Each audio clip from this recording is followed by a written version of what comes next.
Today on the No City on the Sideline Dad podcast, episode number 80. Does media have influence on your children? What I mean by media, like tablets, TV, commercials, videos. My son loves YouTube kid videos.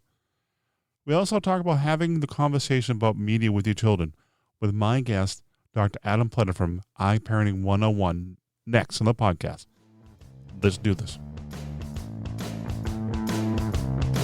Welcome to the No Sitting on the Sideline Dad podcast, a podcast about a journey of discovery and conversations about not sitting on the sideline of life. Let's get involved. Here's host Joe Foley. Hey, welcome to the podcast. Hey, my name is Joe Foley. I really want to say thank you for being here. You choosing to spend time listening means a lot. Hey, and if this is your first time, welcome to the podcast. I really do appreciate you. Really do. Today, up next, my guest, Dr. Adam Pletter from iParenting 101. Dr. Pletter is an expert on kids with online media and screen time.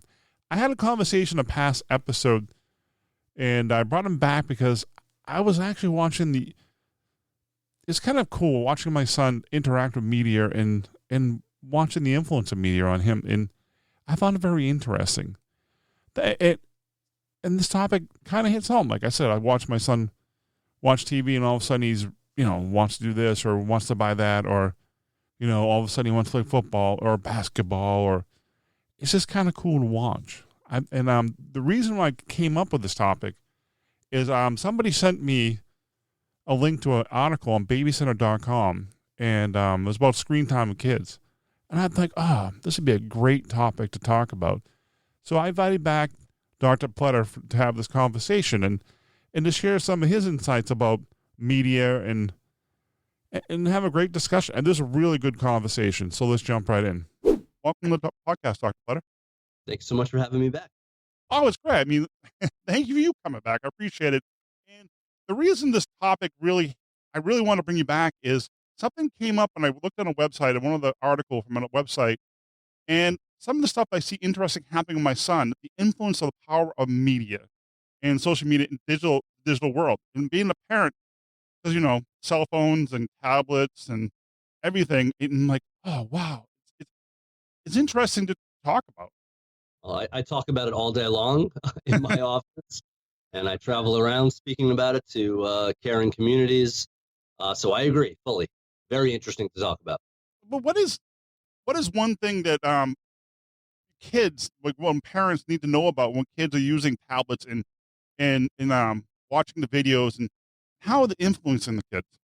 Well, it's a great question. I'll try to be as specific as I can to try to answer that, but I'm going to take a step back and kind of talk about just briefly how the internet, started, whatever it was, 30 whatever years ago, 40 years ago, as a way of disseminating and sharing information. That's really how the internet started.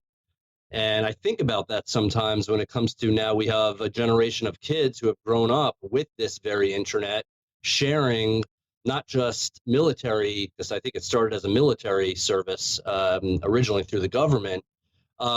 Kids don't care about anything like that. They're sharing entertainment, social relationships back and forth, social relationships from school that they know, from a baseball team, from a whatever, and social relationships with people they're meeting online, some of which could be perfectly healthy and acceptable, some of which are more, parents and kids need to be skeptical and careful about how they're connecting with people that they don't know. In terms of influence, the same is true, that didn't just start with the internet. But as we're sharing more and more information and pictures and just, swaths of data around the internet, it's very clear to me that there is influence, that people are become very, very famous and rich, sharing gaming tips, sharing fashion tips. You name the topic and there are experts, influencers, social media influencers out there now. And again, where I begin is that it did not start with the internet. I can remember back, I grew up in the 1980s, certainly things on TV, on the radio, music, I was pretty young, but I remember being I remember thinking about, why certain trends would start. Why, I remember in 1983, 1984, Michael Jackson's Beat It came out, or Thriller. And I remember, like, just random, I would see these older teenagers walking around with these weird gloves, or those jackets that, with the big shoulder pads. And so it's not really what you're asking me, but I go back to that because that was back then, before any internet, and people certainly were picking up on trends, especially young kids, teenagers. And now it's very much the same thing. It's just at an exponentially larger scale, because that's what the internet does. It's a network where everything expands. Every connection, there's multiple connections that feed off of that. And so when we're talking about influence on kids, it's absolutely normal, developmentally appropriate. Again, I'm not a tech expert. I always like to remind people this. I'm a child psychologist. And so developmentally, it's absolutely healthy and normal for kids to want to seek out what is the trend, what is the latest game, what is the information that's going to give me power or even control over my life when it comes to what I have to manage at age 12 or 6 or whatever age. It really comes back to sharing of all of this information. It's interesting to watch too. I mean, like I said, I have a 6-year-old son, and watch him play certain games. This thing called Roblox it's a bunch of games on there, and I'm like, I'm watching. I'm like, look at my son with a tablet, and all of a sudden, I see him in a room, and he's throwing money around like this. I'm like, oh, I mean, it's a 6-year-old doing that, and I had to change the settings so we couldn't get into that kind of stuff because I think it has a bad influence on him. Well, it certainly has an influence. I'm gonna reserve that judgment. You're the parent. Yep. It could be a bad influence. It certainly is an influence, which goes back to your earlier point. So it's a great example, and Roblox is something I hear about all the time. It's a network of games, as far as I can understand. It's not just one thing. There's a chat feature. There's all kind of different amazing opportunities. Again, access to the information, access to social connections, access to whatever the game that any particular individual is interested in. It's the access that we're talking about here that has a direct impact of the influence. So the data is influencing our kids, what's out there, what is it that they're interested in. So if he's going around throwing around dollars, I guess really not real money, but virtually, I don't know what game that was, but I guess it struck your eyes as, I'm not sure if this is appropriate. And you took the corrective action, the appropriate, responsible action as a parent in this crazy digital world to hopefully talk to him, explain why, and for now, set certain limits that will keep him safe and learn to regulate. And hopefully at some point, this idea of regulation will start to click in for him. Again, he's still quite young, but that he's going to then be able to make those kind of judgment calls where I don't, that room, when I go in there, I get a lot of weird questions from what seem like weird people, because weird people are out there. Mm-hmm. And so, hopefully we're teaching our kids, even though they know way more than we do when it comes to the digital world, and they feel really comfortable where we're kind of skeptical. The idea is that we're raising future adults. I say this all the time. And so ultimately your 6-year-old is going to be 16 in 10 years and 26 in 20 years. Sorry, not to freak you out. That's basic math. And the internet is still going to be here in some other amazing form that I can't even fathom right now. And it's going to be his job to regulate and make those kind of judgment calls. And so our job as parents is to teach how to navigate his way through that type of influence and navigate his way through in a safe, productive way. Well, it's interesting too, but how much is too much screen time? Yeah, I can't answer that. Great, very common, good question. Could throw in at what age should he get a cell phone too? We can talk about them both as questions I can't really answer, but we could talk about lots of factors that go to this. In general, I would say too much screen time depends on the type of screen time, number one, and depends on what they're doing. Spent a good day of my day yesterday in front of a screen watching football.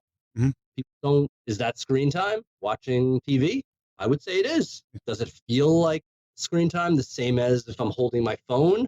It doesn't feel the same, but it is still taking in information from some source, some media source that my brain has to process. And when we're talking about young kids processing all this information all day long, where often their bodies are not moving, their thumbs are moving quite a bit, often their eyeballs are moving across the screen.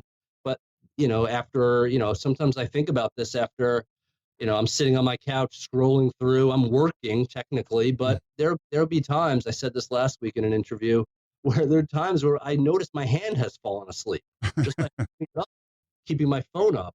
And it strikes me as interesting because, like, I'm not doing that on purpose. I don't realize my hand is up in the air for 20 minutes at a clip, but that's not how my body was designed. That's not how the circulatory system on my body, in my arm, is designed.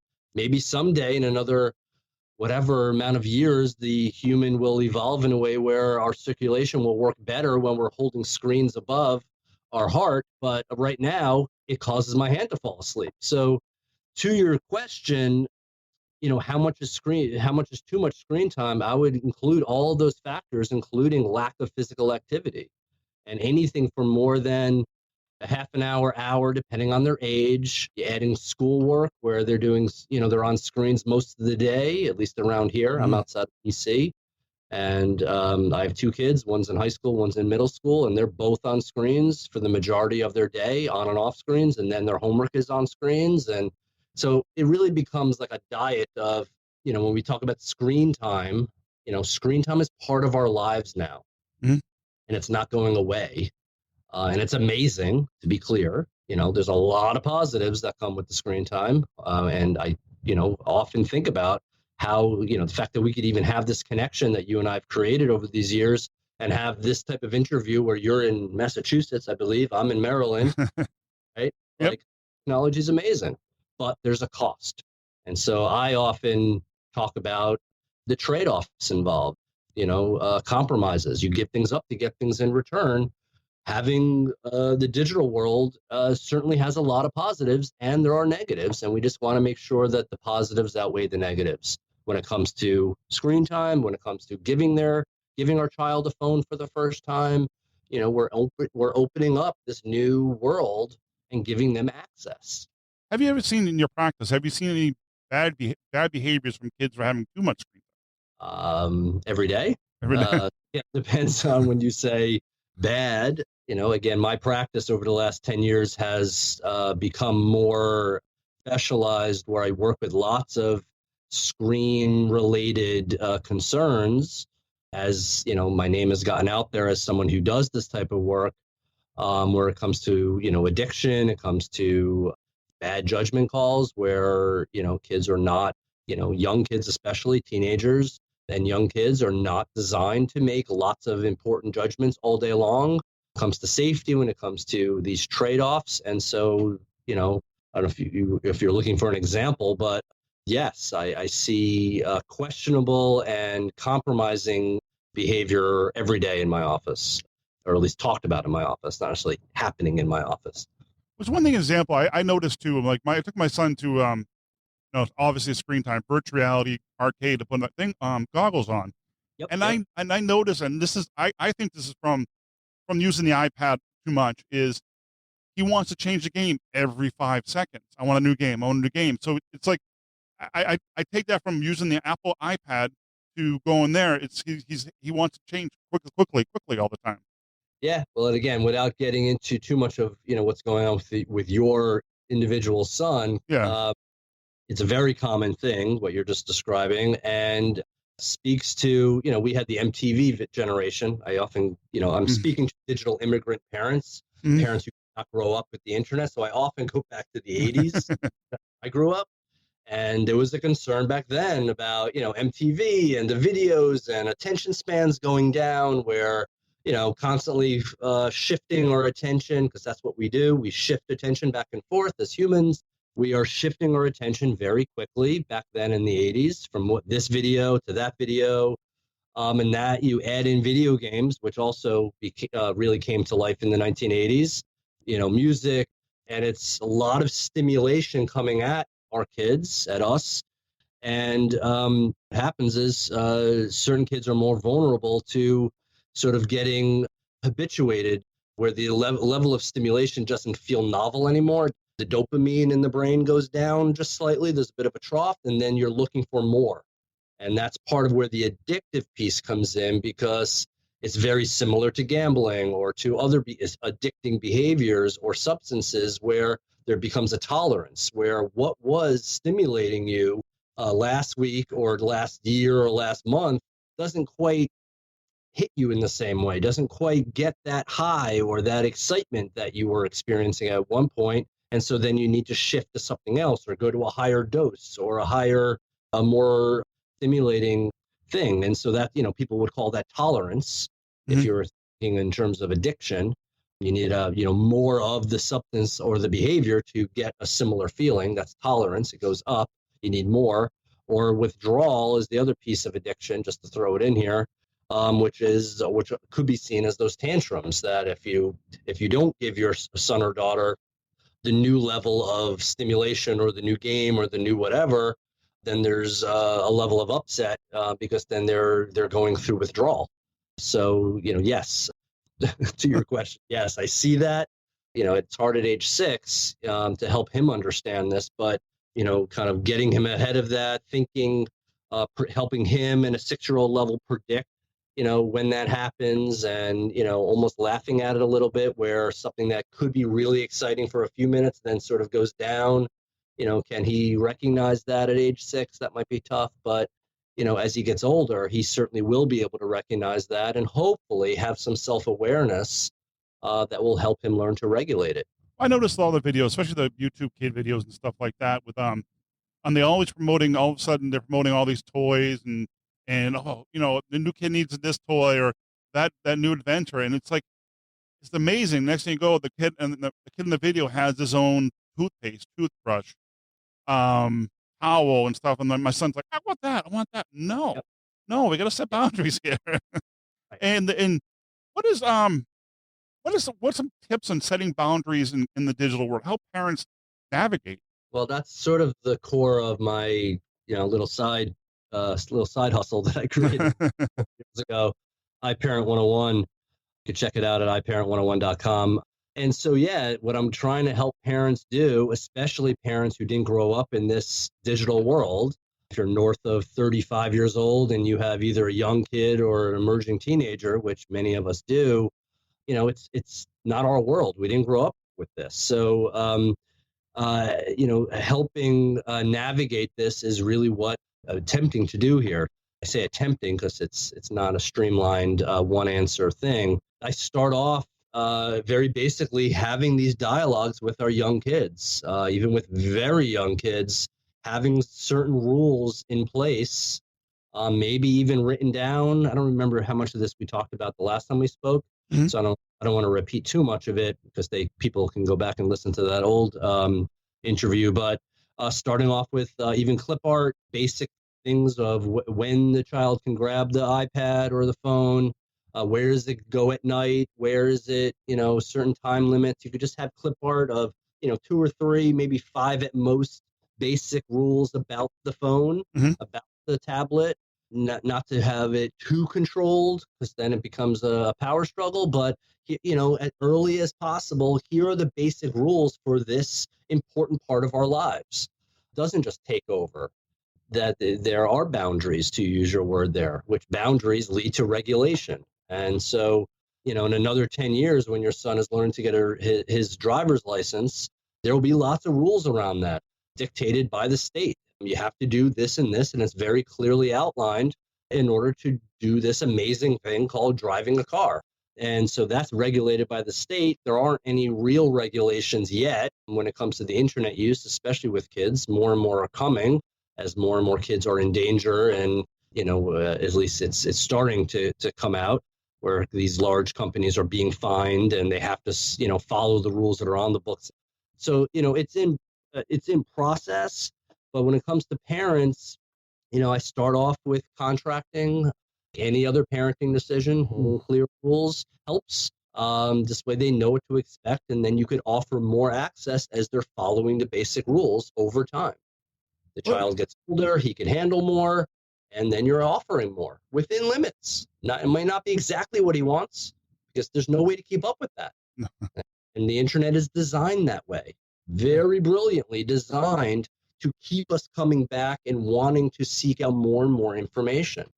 You add to it an underdeveloped, totally normal, underdeveloped human brain at age 6, 10, even 18, the prefrontal cortex, that judgment part of your brain, doesn't fully develop until 25 to 30 years old. And so that's the regulatory system of the brain. That's the braking system, how we make judgments. And so, our kids are at a disadvantage, totally normal, but at a disadvantage to be able to think through all this and make healthy, safe choices. I think it's a good idea. Conversation like, hey, sit down and watch the video with them, and then look at the content of what they're looking at. Definitely. Yes. I encourage, depending on the age of the kid, even to go to a movie. We don't think about that as screen time, but that's screen time also. What movie do we want to watch? And looking at, here's a plug for commonsensemedia.org, where they have great reviews and encourage. I have parents and kids go out to my waiting room with the parent's phone and look up Common Sense Media to see, is this movie that my son wants to watch appropriate or not yet? And being able to make some of those judgments using what's out there. And I use other parental controls, really, to your point, to your question there, Joe, just to force the dialogue with your kid. So if you're using Apple products, I won't go into a whole thing here. It is part of my online course, and we could talk about it if you want. But I encourage setting up family sharing, which is an Apple only. There's other Android, and Google has similar things, but most families that I know have Apple. And so when you set up family sharing, which is all built in, you already paid for it if you have an Apple product, you click off where it says ask to buy feature, and then anything your child wants to download, they have to ask permission first, which again forces the dialogue. Even if it's going to be a quick yes, at least it's going over the parent's brain, and you could read reviews, go to the App Store, Common Sense Media again, and have that conversation. So a huge yes to your question there. Yes, have that dialogue, have those conversations ongoing. It's not going to be a one. I wouldn't lecture. I wouldn't have I get caught on that a lot. You could ask my kids. But I would have a series of quick, to the point conversations, often forced because they want something from you. And if you don't have those limits in place, then they're often running with what they heard about in the back of the bus or whatever, and parents are often in the dark, and kids are often running in their own little private digital lives early, and parents often have no idea. And that's a huge shift from other generations previously. Kids have their own private lives that parents have very little information about. That could be kind of scary too, a little bit too. One thing I wanted to jump into is iParent, your website, and a little bit what they offer there and some information they offer there. Right. Well, again, that's been a very fun side excursion for me for my full-time private practice, where iParent 101 is me. It's I have other people who I work with, but when it comes to iParent 101, I've had people help me set up the website, and I've trained certain people to do some of it. But what I'm offering there is an online course that I created a couple of years ago, and that I've updated with the new family sharing stuff and the new screen time stuff that gets linked in automatically through Apple. And I also speak around the country. Again, it's a parenting course. I'm not a tech expert, as I said earlier, but if you've been listening for the last 20 minutes or so, what I offer is a pretty practical, I hope, at least I try to make it an approachable way of coming at the technology that we don't really have a choice about. It's in our houses. It's completely has taken over most of our lives, both at work and in our families, hopefully with lots of positive upside to it. But I offer ways of having some control over it from a parent's point of view, where we're not just sort of like overwhelmed by it, that we have some sense, and we are having these dialogues with our kids and these conversations to teach them how to manage themselves. So it's not just no, because it sounds scary and I don't understand it. That's not going to work. They have all this stuff, whether we like it or not, at school, and we often are giving them access to lots of different devices within our homes, and ways of helping them learn to set limits on themselves. Ultimately, that's what I'm going for, is to teach our kids to be those future adults and to be able to manage this world. I've worked with, unfortunately, many high schoolers that go off to college and then they're back home because they really can't manage without their parents standing over them, telling them what to do and setting all these limits. And yet they don't do it on their own either. They don't set their own limits. So it's really helping them learn, the teenagers, how to manage themselves so they can go off and be the successful, savvy users they really are required to be in this world. Well, one thing I want to wrapping up, I guess, where they connect to find more information about all your stuff? Very simply, www.iparent101.com. You can email me directly at info@iparent101.com. I'm all over the internet, ironically or not. You mentioned gaming before. I have a Facebook group that I designed a couple of years ago for parents of Fortnite kids who play Fortnite. I was a Good Morning America for that. Fortnite is on a bit of a decline, but the group still, I think, last I checked, is almost 2,000 families from around the world, all struggling universally with what we just talked about, how to manage it and how to teach our kids to manage it so they can go off and take care of themselves. So that's the easiest way to reach me. And again, I thank you so much for doing this podcast and others. I have listened to many of your others, and they're always very helpful and to the point. So thanks so much for having me on. Thank you, Dr. Pletter, for being on the podcast. Really do appreciate it. Wrapping up this episode, I want to thank Dr. Adam Pletter for being a guest on the podcast and coming back. I really do appreciate him. And you want to find out more about him over at his website, iparenting101.com. You can find all the links in the show notes over at nosittingonthesideline.com. And also another link that's really important, I think, was commonsensemedia.org. That link will also be in the show notes.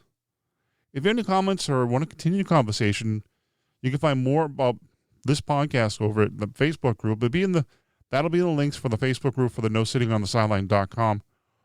Or leave a comment. I'd love to hear what you have to say in your experience, because I can relate a little bit to what we talked about today, because I remember watching Saturday morning cartoons, and I remember the commercials or the G.I. Joes or the cereal, like cereal aisle. That's a good one too, because we didn't have like the stuff the kids have now. But on Saturday morning we have like the cereals like Captain Crunch or Lucky Charms, and they have like, oh, those were the best commercial because they made you like really like, oh man, I really want Lucky Charms because all the kids are having fun, or the certain prize and stuff. It's just the media. It's just interesting to watch. I mean, and interesting to talk about.